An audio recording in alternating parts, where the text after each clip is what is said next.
Hello. So I just finished chapter one, and this is the part where I sit down, review, and discuss as far as the spirituality inside of this. Well, to be perfectly blunt, there are spoilers. So I'm not going to get into the spirituality side of it until much later and the spoilers have been resolved. So, what I am going to talk about though is the psychology behind what he is setting up here. And this is where it really intrigues me because basically, Colin is in the early stages of grief and he just suppressed her memory, which as I was reading it, I immediately thought about, isn't that interesting? Because we do that. We actually do that where we suppress our grief, we suppress our strongest of emotions because we don't want to deal with it. Now, in this particular case, he suppresses her emotions for her or her subconsciousness.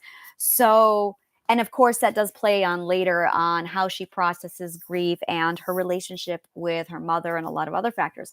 But with the psych work that I've done, as far as the cognitive core and the fourth level of the subconsciousness, basically what he did was he forced her subconsciousness to, or he guided her subconsciousness using the energy to suppress her subconscious memories, the ones that are causing her pains and her beliefs, into the fourth level of her subconscious core. And it intrigues me because I had not yet done the work for this. This was all just instinct at this point when I wrote this. So it isn't until later, much later, like this last year, 2 years, that I finally reached the conclusions of, oh, the cognitive core and the four levels of the subconscious mind or the five levels of the subconscious mind. And yet here I am referring to him suppressing her. And as I wrote it, I could see like taking Reiki energy healing and using it. And now I'm wondering, can we do that? I mean, I don't want to, but maybe we can reverse it where we use Reiki energy to release, open up that fourth level and then draw the suppressed emotions out. The problem with that, if we were to do that, use Reiki energy to unlock our fourth level and bypass the subconscious mind, what that would end up doing is before we are mentally ready, prematurely releasing memories to us that we're not yet ready to handle. And it's very important that we are ready to handle them and they happen in a sequence. It's for this reason that I do not approve of, nor do I touch hypnosis, because hypnosis is, in a way, this process of unlocking memories on that fourth level of the subconsciousness, which were put there due to a chain reaction that was interrupted to keep the whole psyche safe, the identity safe. So, through hypnosis, or in this case, reversed Reiki healing, where you're prematurely drawing out those memories before the fear system has been deactivated and the defense system has been activated, it opens up some potential significant unknown danger of what we are doing to our psyche if we bypass the psychological system in our minds. So, for this reason, I am absolutely huge against hypnosis, and just because we don't know what the long-term side effects are. Like there's people who will use hypnosis as a means to awaken or suppress memories or change behaviors. But without knowing what the subconscious mind has put inside of our fourth level of the subconsciousness, we don't know what we're dealing with. And one the reason why I'm so adamant about this is because when I had multiple personality disorder, one of the core things that was suppressed and put into my core, into my cognitive core, into my I'm sorry, into my fourth level of the subconsciousness was very much my vegetarianism. And it was put there because it was linked to a very traumatic memory that I was not ready to remember. Had I remembered that memory when I was 8 years old, that key kingpin that linked to my subconscious mind, to my vegetarianism, oh my God, I would not have been able to handle that. Knowing where I was mentally, had I gotten access to that memory prematurely, it would have devastated me.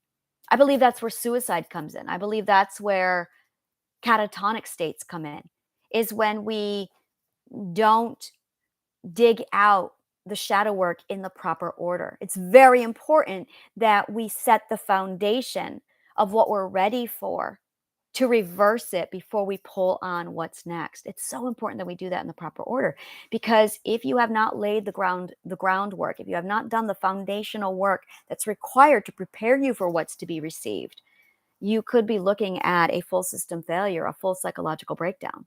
And the full psychological breakdown is literally a panic system in the subconscious mind where anxiety, and then you're familiar with panic attacks. There is another stage above that.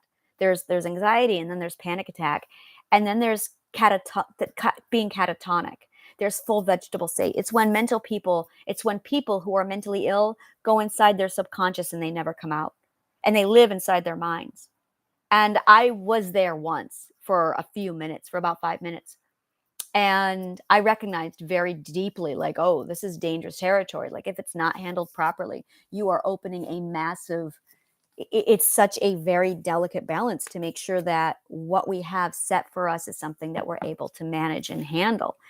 And when you get into hypnosis, when you are somebody who, for instance, if you have borderline personality disorder and then you do dabble in acid or psychedelics, or one of the worst, oh my God, one of the worst things I hear about all the time is I'll talk to people who are like, I'm going to go do an ayahuasca journey. Ayahuasca is a very powerful psychedelic to the point where it's illegal in the United States, which I guess really doesn't mean anything because up until recently marijuana was legal.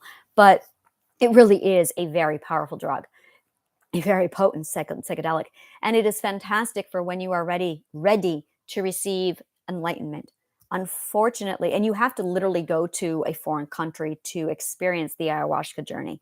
It is fantastic if you are mentally stable, if you have cleared out all of your shadow work, if you are prepared and ready for it, if you are ready to receive it. Because if you don't, if you have, and I've seen people who very irresponsibly pull, like, if you have borderline personality disorder and or a psychosis, and you walk into acid therapy, psychedelic therapy, or an ayahuasca journey, the person becomes suicidal, can become suicidal. The person can be, because they are forcing things out of their memory before they're ready. Absolutely, absolutely devastating to the subconscious mind. And we don't know what the subconscious mind is in there, because the subconscious mind will put it into that fourth level of the subconscious and then do a mind erase, mind meld on themselves, on the subconscious, and then do that same mind meld to your host or you don't know what you're dealing with. And so to play and dabble around with hypnosis, like, and it's so funny because I've spoken to a few licensed hypnosis therapists. And one of my dear friends has told me that she quit the business because of this very problem, because they were teaching and licensing people to do hypnosis without any consideration of what that damage would do to the subconscious mind. Because the people who they licensed, who these passed these licenses out to, don't get any training in understanding the levels of the subconscious mind. Now, this woman who did hypnosis also did psychology. So she, like me, understands the delicate nature of what's going on the levels of the subconscious mind, so that when they handed her the license to do hypnosis, she went, what are you doing? These are inadequate questions to determine if a person should have hypnosis done to them. But people are practicing left and right. Very, very dangerous business. So, in this little section here in the book, in this chapter 1, here he is basically using Reiki healing to hypnotize her, to deliberately suppress emotions and memories into her fourth level of the subconscious mind. Like, I know immediately the repercussions that could envelop, and I wrote the book, so I know it's coming. And it's amazing to see the theory already in practice without me actually being able to, prior to my developing the theory. It's really fascinating. So, um, as far as spirituality goes, yeah, I cannot even begin to touch that without spoilers. So I'm going to leave the spirituality alone on that side. It's just going to be left on psychology today. And then later, when we get past that spoiler, I'm going to revisit this chapter and we'll pull it back all in here. So very, very, very exciting. So thank you so much for joining me today. I'm not going to be doing a reading tomorrow or on Sunday. If I do, because I really need to take Sundays and Saturdays to do my graphics and my marketing and my pretty designs, and I am way behind. So I'm probably going to, like, turn down the I don't know what I'm going to do yet for the weekend. I got to figure that out yet. Things have settled down, and now I have a very clear direction. So now it's just a matter of putting out content, making sure that everything is flowing. Um, I I had I always had a habit of, you know what, this is crossing over into news and announcements. So I'm going to go ahead and just wrap up the book here, and I will be posting definitely on Monday. I don't know if I'll be posting tomorrow. If I do, consider it a treat. But I will definitely be posting on Monday. So thank you so much, and may the kindest of words always find you.